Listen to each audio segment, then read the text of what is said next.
folks, we have gone through the first two sessions. We began our conversations with Ray Kawashima, who spoke from the global NGO UNICEF. A lot of people are excited about what they have to offer. We have now talked about the issue of institutional partnerships. And now we are going to be talking about, let me get my handy notepad here.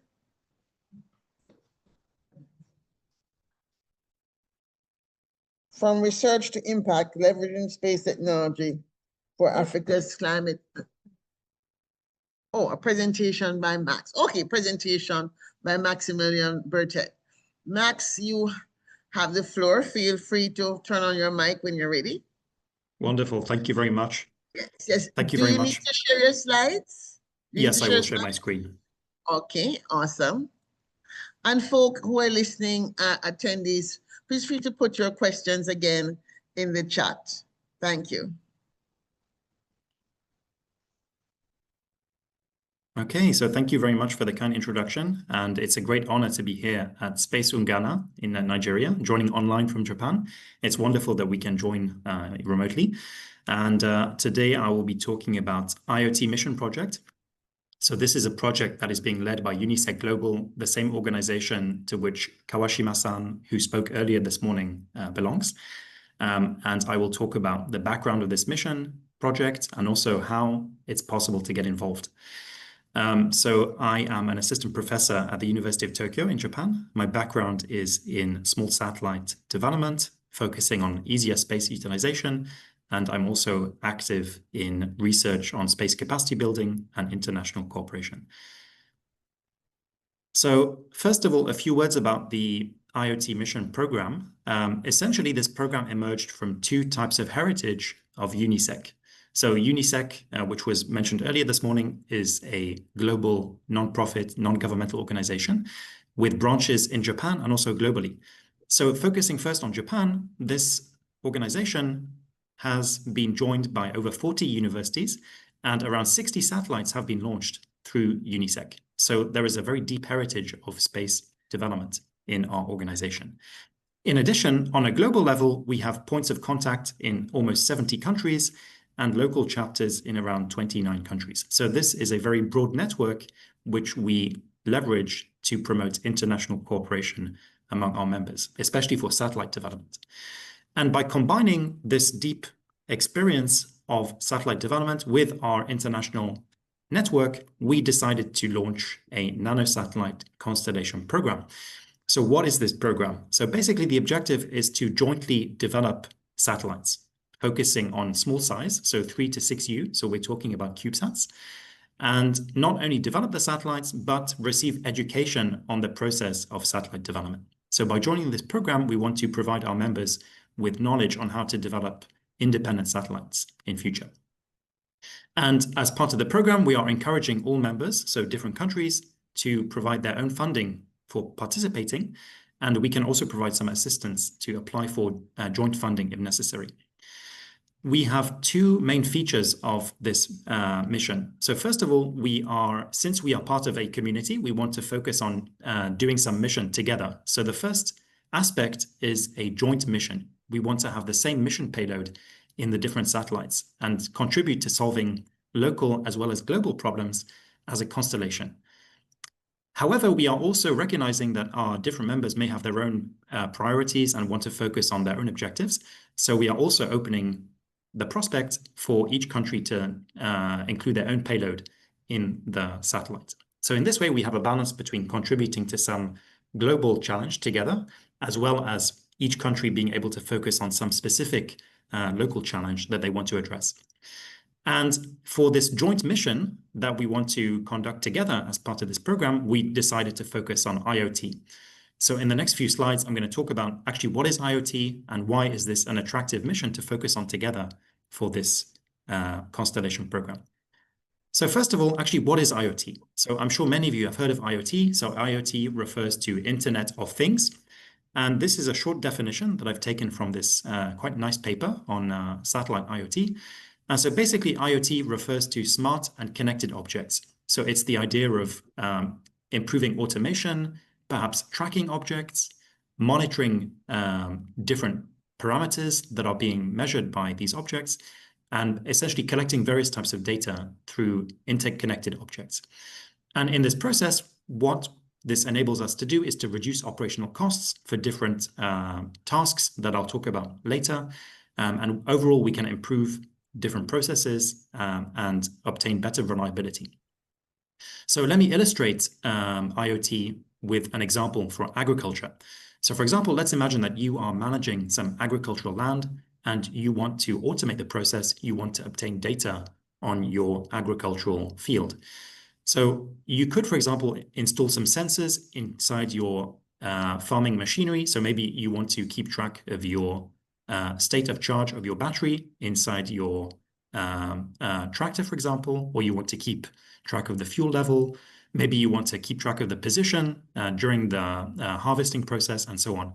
So by installing a sensor inside your agricultural machinery, you can obtain various data while it's being used and afterwards and before, and this can enable you to optimize your use of the machinery. Similarly, we can install sensors inside the land itself. So for example, to measure soil moisture or to measure flooding, for example, to measure temperature and thereby catch a forest fire before it spreads and so on. So these are some of the examples of sensors that can be installed in agricultural land to provide value during the harvesting or other processes. And similarly, by installing sensors for position or for monitoring motion, it's possible to obtain data on intruders and so on trespassing. So we can see there are various sensors and applications of these sensors in the field of agriculture as just one example. And once this data has been collected, we can transmit it to the user or the manager of the farm using ground infrastructure and thereby enable more efficient, more effective decision-making related to the agricultural land. So however, if we are relying only on ground infrastructure, so for example, mobile telecommunications network, there may be some limitations. So for example, this means that we have to have terrestrial communication infrastructure available. And in some areas, we may not have such coverage. So there may not be any mobile network available to exchange this data. And if we want to install the ground infrastructure ourselves to provide this communication, it may be very expensive. And similarly, if we want to collect data over a very large area, this may not be feasible using ground infrastructure. So as an alternative, one option is to use satellites. So in this case, the main advantage is that we can gain access to remote geographical areas. So even if there's no mobile telecommunications network, we can still exchange data with the satellites in orbit. And potentially this can provide a more cost-effective solution than relying or newly developing the ground infrastructure ourselves. So how does this work? So basically, instead of exchanging data with mobile telecommunications infrastructure, we collect the data and we send it directly to satellites over our target area. So when the satellite is orbiting over our field, for example, we can send data to the satellite, and then the satellite will continue along its orbit. And when the satellite passes over the ground station, it will send this data to the ground station, which will then be available to the manager of the farm or for some other application. So that's the basic process. We're bypassing the mobile telecommunications infrastructure, and we are using satellites instead as a means of communication. So this type of mission is called a store and forward mission. So we're storing the data on board the satellite, and we're then forwarding the data to our ground station for utilization. So why did we decide to choose Internet of Things for our collaborative constellation program? So there are a few reasons. So first of all, we can send data to the satellite with a very small amount of power. So we only need a few milliwatts of power to send data from our sensors to satellites. So this means we can have very simple ground infrastructure for this type of mission. Since the data rate, data rate is quite limited. However, we can still get quite valuable information. So we can obtain data on temperature or water level and so on, which doesn't require that much data rate. since we're not relying on a mobile telecommunications network, we have access to data even in very remote areas. Since we're not exchanging that much data, we can use a very small and cost-effective satellite for this type of mission. So even a CubeSat is sufficient. And perhaps one of the biggest advantages is that even after we launch our satellites, we can continue to improve the ground system continuously. For example, we can add new sensors, we can upgrade our existing sensors, and so on. So in this way, the mission can continuously improve even after we launch the satellites. And so what is the advantage of constellation compared to single satellite? So in a constellation, we have multiple satellites that are working together, whereas if we have a single satellite, there may be some disadvantages. So for example, with only one satellite, if it fails, then there may be no backup available. Since the satellite should be over our area in order to receive data, we will have limited opportunities to do this each day. Similarly, there will be some delay for receiving the data. And if we only have one satellite, we don't have access to other ones. By contrast, if we have a constellation, this means that if a satellite fails, we have a backup, so we can use other satellites, even if one fails. We have a longer communication time because we have satellites passing over our target area at different times. This means we also have reduced delay for accessing the data. And since we are all part of the community, each participant can use all the satellites in the constellation. So this is quite a powerful benefit of joining a constellation-type mission.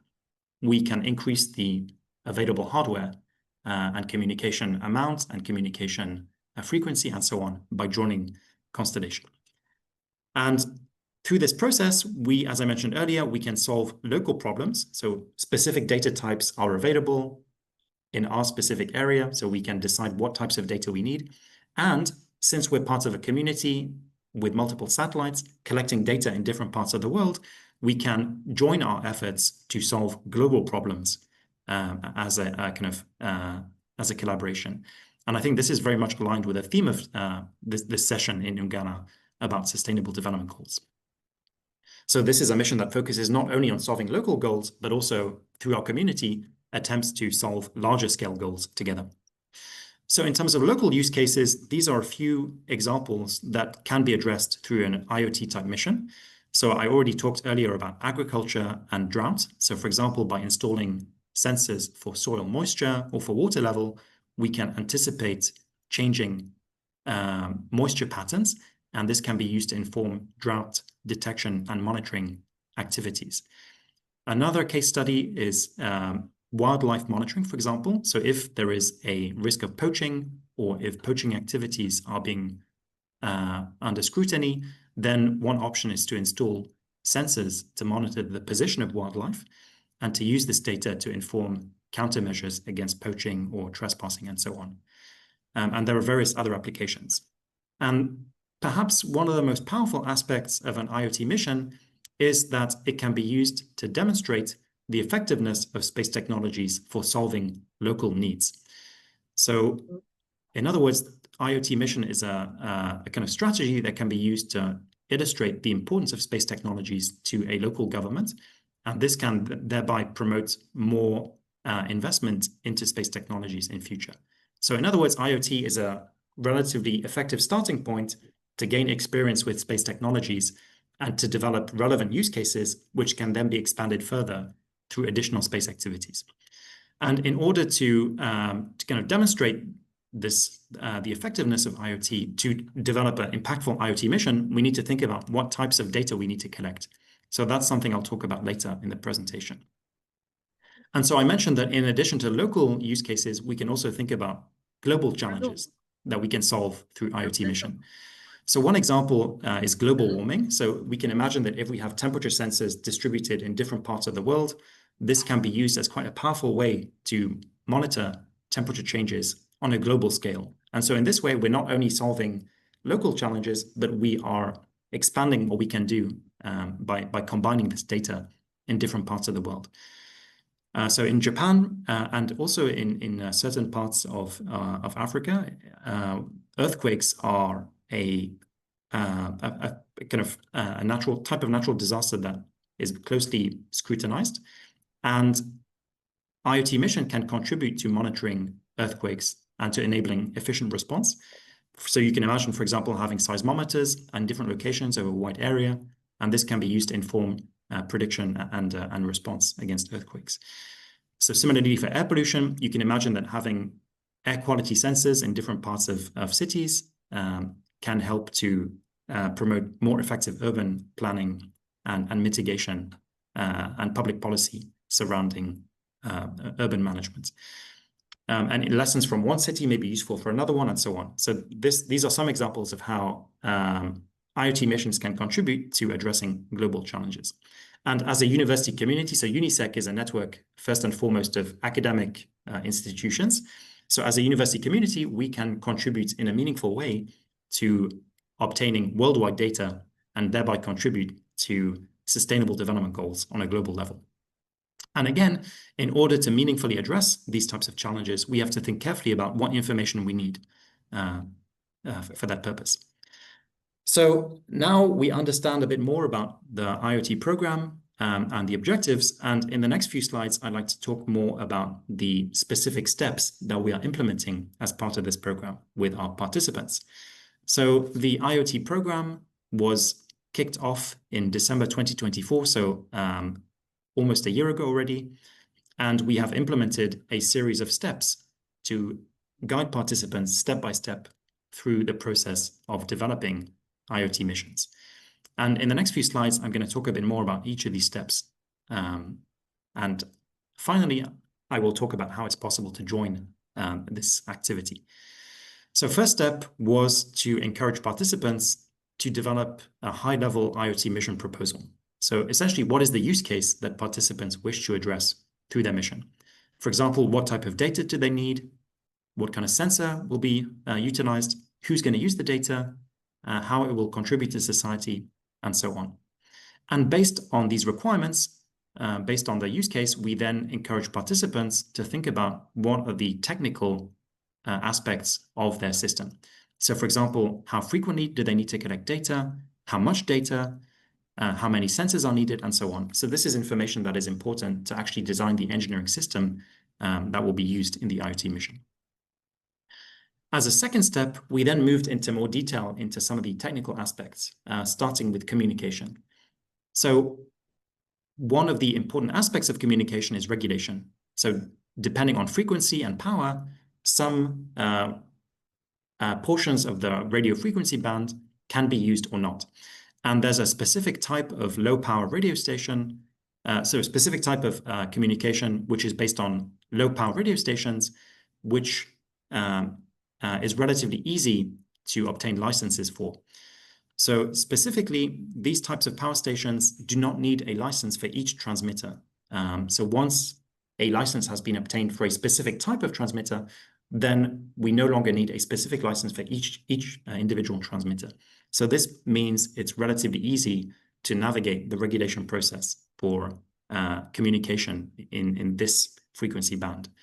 So we ask participants to investigate what are the respective frequency bands in their countries and what are the power limits for using these frequency bands. And this is quite important information that we are currently using to design some common standard, or to try to find a common denominator among our different participating countries that we can apply throughout our constellation.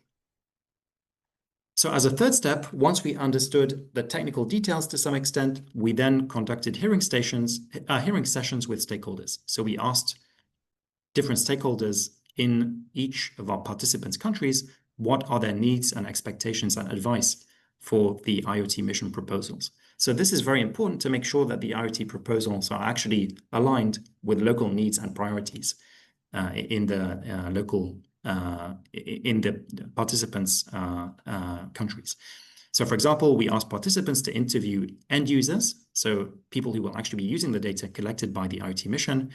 We also asked them to make contact with regulators to make sure that the project is aligned with these types of requirements, and also with sponsors and media to try to understand what are the available financial resources and to try to engage the public in their local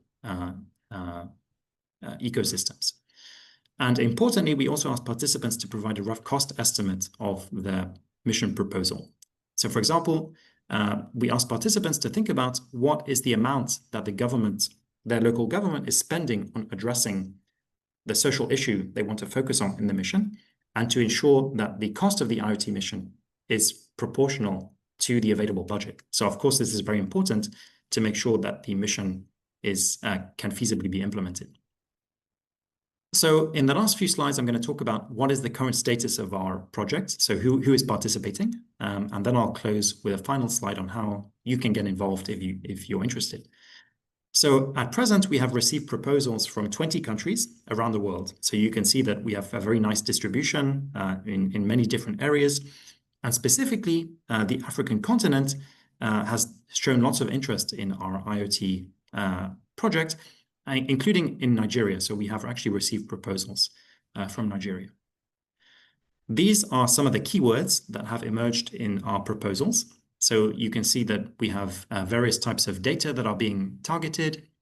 Mission objectives are quite varied, and also the end users are quite span across quite a wide range of different types of stakeholders. So 2 points. So as I mentioned, quite wide range of objectives and features, but we can also see there's quite interesting overlap between the proposals. So for example, water is one of the key areas that is being targeted in the IoT missions. So for example, monitoring water level or applications for drought and flooding have emerged as one of the main applications that we've seen across our project. In terms of objectives, so we can see that monitoring, so gathering data regularly on some specific parameter, is one of the main features, one of the main targets of the IoT proposals. But we can see others such as response and warning, emergency, and so on. So there are different objectives that we have seen. And then in terms of end users, so the government and public sector is one of the main users that has emerged, but we can also see there's some demand for, from academic perspective. You can also see private, so there are some industrial stakeholders that are being involved as well. So we have a very nice range of different participants in our program. So that's all I wanted to discuss in this presentation. And just in closing, I'd like to emphasize that it is actually still possible to participate in this project. And if you're interested to find out more and to express your interest in participating, it's possible to do so. So we have an information page that is dedicated to this project on the UNISEC Global website. And on this page, we provide more information. And we also have a registration form where you can formally express your interest in joining our activity. So if you're interested to find out more, I encourage you to check out this website, and we will be very happy to answer any questions you may have and to welcome you into the program. So with that, I'd like to open the floor to Q&A, and these are some of the questions that we often receive for this IoT program. So I'll just show these questions, and I'd like to open the floor to any other questions or comments or feedback you may have. So thank you very much. And I'd like to open the Q&A. Thank you. Thank you. Thank you. Thank you. Thank you. I am beyond excited. I'm not sure if anybody has questions. We have a couple minutes, literally. I certainly have a questions. I'm going to take the prerogative of the chair. So I'm excited because we have been trying to build out SIDS, Small Island Developing States, for space community. And Dr. Bisanoff, I think, is going to be joining us in our next panel. In fact, I'm going to bring him up in case he might actually have something to ask you. He's from Mauritius, and he was very instrumental in getting the first satellite done in Mauritius. And he and I have been plotting how to get the small islands to create a small alliance, because coming out of the UN conference last year, they have talked about the blue economy. But those issues you see about oil spills, for example, and marine life protection, we're very concerned that if we don't, now they've agreed to have deep seabed mining, we're very concerned that there needs to be somebody or some bodies that are really involved with monitoring the sea. And we just had the ocean conference. I know they're talking about space for oceans. But again, as non-governmental organizations, we also want to ensure, well, he's government, I'm not. We also want to ensure that we have also independent verifiable sources, because sometimes the government is not necessarily in bed with what we, the people, would like to see. So we're very interested in this. Do you have a sense of scale of the cost of just doing the sensor part? Since we know we can't afford to do the satellite part yet, what might be the first lowest cost of entry for, like, you know, small islands want to do maybe something with sensors on the ocean, sea level rise, those kinds of things? Yeah, so thank you for the question and for making the connection with Start that down, monitoring, yeah. Yes, yeah, so that's a good point. And that's something we wanted to kind of emphasize in this project. So there are various ways to participate, and the barrier can be quite low. So as you mentioned, it's not necessary to develop a satellite as part of this program. So we offer the option to participants to focus only on ground segment. So one option is to only develop sensors on the ground, and then satellites will be provided by other participants. In terms of specific cost, it really depends on what sensors are being developed, how many sensors are being used, what is the target area. So I can't give you any precise numbers, but one challenge for monitoring the sea is that the sensors may float away. So maybe one decision that has to be made is, are the sensors going to be disposable? Are they going to be fixed at specific locations on the sea? Or are they going to be free floating? So if they're free floating, potentially they have to be resupplied every so often. And maybe there will be some aspects of environmental impact, how to ensure that if these sensors are floating away, the environmental impact is minimized. So those are some considerations that will be involved. And in terms of cost, it's a little bit difficult to provide precise values, but we have many participants that have actually discussed about monitoring sea level, monitoring chemicals in the sea. So one of the advantages of joining the program that we are developing is the opportunity to collaborate with others. So since many proposals overlap with each other, what we are hoping to do is to create working groups focusing on common applications, and then participants can collaborate together to obtain information on cost, to think about how they can combine their efforts instead of kind of building the same system separately. We are encouraging participants to work together to collaborate on common systems that can be used for different use cases, and which can be developed at lower cost by collaboration. So in summary, I can't provide a specific cost, but what we're trying to do in this program is to reduce costs through collaboration. Well, we have a lot more questions to ask about the sea, but I see my other speakers are drifting in, and I don't want them to have to wait too long. We have questions about sargassum, etc., for the Caribbean. I'm sure Dr. Bismuth might have something he wants to say as well. But the issue is that there's still time to join, so we're happy to hear that. And we certainly back in touch with you to talk about the small island development states and how we might get engaged as small islands in conversation. I'm not sure, Dr. Bismuth, since you're here, do you have any questions you want to ask? And will we flow straight into your session? Yeah, not question, but I think general comment and observation. Do you hear me? Yes, I hear you. Yeah, okay, great. So I think first of all, small island developing states, we all have common issues, cyclones, sea level rise, etc. You name it, coral bleaching, etc. So I think we need to define a common need, which and then from this, the first point is to see what data are already available, because there are so many. And then because there are many things that you need to do. We need to raise awareness on our people itself, on what space and satellite data can do, not only our people but our government. So it's quite a tricky issue. Instead of going headlong in creating new satellites and trying to find new data, let's see what are our common needs, and from there see what available resources are, and then build from this. So this is my sort of 2-cent contribution. So I don't want to be long on this, Claire. Thank you. Yeah, thank you so much. Well, with that, we just want to say thank you again, Dr. Maximilian Bertet. I'm excited, and I do hope to be able to follow up and see if we can get some of the island nations involved in this project. All right, thank you.